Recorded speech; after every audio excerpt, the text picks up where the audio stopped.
নমস্কার বন্ধুরা। আজকে কবিতা পাঠ করে শোনাবো নির্মলেন্দু গুণের আমার কিছু স্বপ্ন ছিল। আমি চারু বিশ্বাস। কবিতাটা ভালো লাগলে চ্যানেল সাবস্ক্রাইব করবার অনুরোধ জানিয়ে রাখলাম। আমার কিছু স্বপ্ন ছিল, আমার কিছু প্রাপ্য ছিল। একখানা ঘর সবার মতো আপন করে পাবার, একখানা ঘর বিবাহিত। স্বপ্ন ছিল রোজ সকালে এক মুঠো ভাত লঙ্কা মেখে খাবার।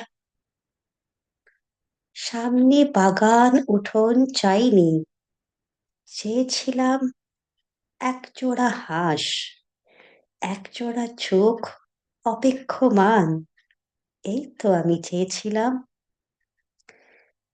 স্বপ্ন ছিল স্বাধীনতার, আর কিছু নয়। তোমায় শুধু অনঙ্গ বউ ডাকার, চেয়েছিলাম একখানি মুখ আলিঙ্গনে রাখার।